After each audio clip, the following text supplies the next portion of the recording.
Hello दोस्तों। आज हम केमिस्ट्री की एक बहुत अच्छा कंसेप्ट के बारे में डिस्कस करने जा रहे हैं और कंसेप्ट है मोल के बारे में। क्योंकि हर एक टॉपिक में हर एक कंसेप्ट मतलब हर एक अगर कोई भी कंसेप्ट के बारे में जान रहे हैं तो मोल का यूज बहुत इंपॉर्टेंस रोल करता है केमिस्ट्री में। हर जगह किसी भी सवालों में या कहीं भी तुरंत मोल का यूज हो जाता है। तो हम मोल के बारे में समझेंगे कि मोल एक्चुअली में है क्या और मोल का यूज कहाँ कहाँ और किस प्रकार से मोल निकाला जा सकता है, तो उसके बारे में समझने का प्रयास कर रहे हैं। तो हमारा टॉपिक क्या है आज का, वो है मोल, जो केमिस्ट्री का बहुत बहुत इम्पोर्टेंस रोल निभाता है और बहुत इम्पोर्टेंट है केमिस्ट्री में इसको जानना। ठीक है, तो हम मान के चलिए कि मोल नहीं भी बोले कि हम बोलते हैं कि हम मोल के बारे में नहीं जानते कि एक्चुअली में मोल होता क्या है। तो हम सवाल करेंगे, आपको सोचना होगा कि अगर कोई कहेगा कि पेयर, वन पेयर का मतलब क्या होता है। वन पेयर का मतलब हम लोग सोचते क्या है एक्चुअली में। अगर कोई भी कहते वन पेयर के बारे में तो वन पेयर कहते ही हमारे दिमाग में क्या चलने लगता है। तो वन पेयर कहने का मतलब होता है जोड़ा, उसमें दो ठो वस्तु का इन्वॉल्व हो, दो ठो वस्तु का यूज हो रहा हो। जोड़ा कहने का मतलब होता है जैसे pair of shoes, pair of scissor. तो वो कह सकते हैं कि एक प्रकार की पेयर का यूज हो रहा है। पेयर का मतलब होता है दो ठो थिंग, दो ठो चीज का यूज हो रहा है। तो हम जैसे pair of shoes, pair of slipper, जैसे दो ठो चीज होती है तो पेयर का मतलब होता है दो। पेयर कहते ही मन में क्या आता है कि दो दो है कुछ। लेकिन अगर कहा जाए वन डजन, यानी कि my father brought one dozen banana, यानी कि वन डजन बनाना कहते ही हमारे दिमाग में क्या चलता है। तो हमारे दिमाग में यही आता है बात कि वन डजन का मतलब होता है 12 थिंग्स, यानी कि 12 ठो कुछ मिल करके एक डजन का निर्माण कर रहा है। तो डजन कहते ही हम समझ जाते हैं कि 12, 12 बोला जा रहा है। डजन कहते हैं, वन डजन कहते ही कह रहे हैं कि कुछ 12 ठो थिंग है, दो 12 ठो कोई चीज है, उसका इन्वॉल्व है और उसी से मिलकर के डजन बना है। तो मोल भी इसी प्रकार की कोई कंसेप्ट है। मोल भी इन्हीं के जैसा है, जहां इसी के मतलब कहते हैं यहाँ पे same as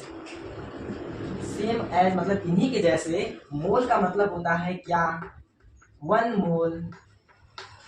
mole is equal to 6.022 into 10 to the power 23। 6.022 into 10 to the power 23 एक प्रकार की एक मोल है। वन मोल इसका टू इतना होता है।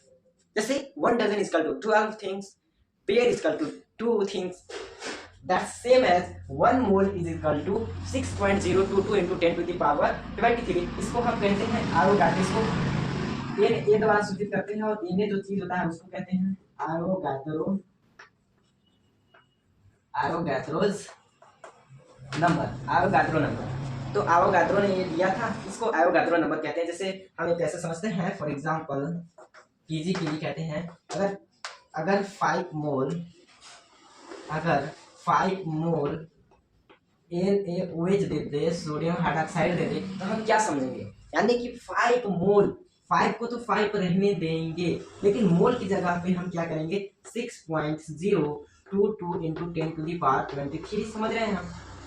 जैसे 2 डजन कहने का मतलब क्या समझ रहे हैं, 2 यहाँ फॉर एग्जांपल यहाँ समझिए 2 डजन कहने का मतलब क्या समझ रहे हैं हम कि 2 into 12, डजन की जगह पे हम 12 यूज ही करेंगे। इसी प्रकार यहाँ मोल है तो 5 मोल कहने का मतलब होता है 5 एक प्रकार के नंबरिकल वैल्यू है और मोल एक प्रकार की चीज है जिसका इतना मान होता है। तो ये मोल का मतलब अर्थ हो गया। इसी प्रकार कई प्रकार से समझ सकते हैं। तो इसको हम समझेंगे कि हाउ टू फाइंड मोल को कैसे फाइंड आउट कर सकते हैं, फाइंड कर सकते हैं। तो उसके बारे में थोड़ा समझने का प्रयास करेंगे, ठीक है। आई होप आपको बहुत अच्छा समझ में आया होगा, क्योंकि मैंने इसको ऐसा रिलेट करके बताया है जो हमारा निजी हम हमेशा जानते हैं। जैसे पेयर का यूज होता है तो हम लोग जानते ही हैं। तो हम यहाँ टॉपिक हैशटैग लिख देते हैं MIT। हैशटैग MIT का मतलब है मोस्ट इम्पोर्टेंट थिंग है। तो हम देखेंगे हाउ टू फाइंड अ मोल। तो मोल को हम सूचित करते हैं एन द्वारा सूचित करते हैं। तो एन इज इक्वल टू, पहला जो सबसे आसान तरीका है, सबसे आसान फॉर्मूला है वो है मास अपॉन, यानी कि given mass upon molar mass,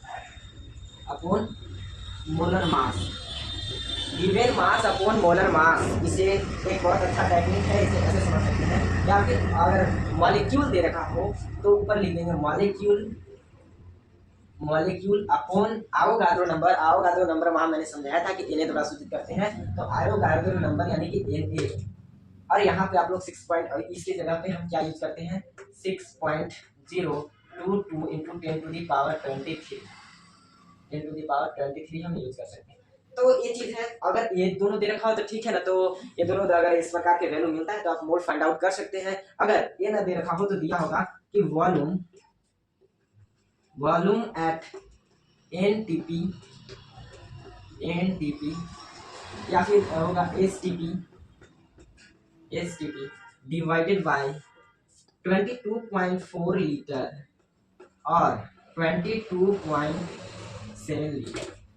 तो एनटीपी और एसटीपी के बारे में समझना क्या है, मतलब एनटीपी क्या होता है, एसटीपी क्या होता है। तो एनटीपी का मतलब होता है where NTP equal to normal temperature को शब्द में ऐसे लिख रहा हूँ, temperature and pressure, normal temperature and pressure, normal temperature and pressure. और एसटीपी का मतलब होता है standard temperature and pressure. Standard temperature and pressure, इसके बारे में समझ गए हैं कि स्टैंडर्ड टेम्परेचर एंड प्रेशर, ठीक है। इसके बारे में मैंने जब समझा दिया तो आपको राइट कर लिए होंगे। अगर यहाँ पे हम समझेंगे कि कब हमको 22.7 यूज करना है और कब हमको 22.4 यूज करना है। तो अगर टेम्परेचर दे रखा हो 223 केल्विन एंड प्रेशर को 3 बार रिपीट कर रहा हूँ, प्रेशर दे रखा हो 180 m, देन आप यूज करेंगे कि 22.4 लीटर यूज करेंगे। लेकिन अगर टेम्परेचर दे रखा हो 223 केल्विन, अगर प्रेशर दे रखा हो 1 बार, देन हम यूज करेंगे 22.7 लीटर। और अगर कुछ भी ना दे रखा हो तो हम ज्यादा खास करके इसको यूज करते हैं, ठीक है। अगर 1 बार दे रखा हो, टेम्परेचर दे रखा हो 223 केल्विन, देन हम कहेंगे कि 22.7 लीटर यूज करेंगे। तो ये हम फाइंड आउट करने की तरीका है, आपको कैसे मोल निकालना है, किस प्रकार से आप मोल को फाइंड आउट कर सकते हैं। इसके आधार पे अगर दे रखा हो, सवाल दे रखा हो, तो आप आसानी पूर्वक किसी क्वेश्चन को हल कर सकते हैं। मोल का मतलब हम आई गेस मैं अनुमान लगाता हूँ कि आप सभी को बहुत अच्छा समझ में आया होगा। जैसे पेयर है, जैसे डजन है, उसी प्रकार से मोल भी एक ऐसा चीज है जिसका मान होता है 6.022 इंटू 10⁻23, यानी कि वो अवोगाद्रो नंबर के बराबर होता है। फिर वहाँ पे हाउ टू फाइंड मोल समझा मैंने कि कैसे मोल को फाइंड आउट कर सकते हैं। मैंने फॉर्मूले देखा, पहला फॉर्मूला देखा कि अगर मास अपॉन मोलर मास दे रखा हो, मॉलिक्यूल दे रखा हो तो Na से मल्टीप्लाई, Na से डिवाइड कर देंगे, 6.022 इंटू 10⁻23 से डिवाइड कर देंगे। अगर वो ये दोनों नहीं दे रखा हो तो ये दिया होगा वॉल्यूम एट एनटीपी और STP, volume at NTP and STP दे रखा हो तो देखेंगे कि वहाँ पे क्या प्रेशर बराबर 1 बार दे रखा हो तो 22.7 लीटर यूज करेंगे। तो ज़्यादा खास करके 22.4 का ही यूज करते हैं। तो आज का कंसेप्ट था कि मोल के बारे में समझना। नेक्स्ट में हम समझेंगे कि इसका न्यूमेरिकल। दर्शक थैंक यू।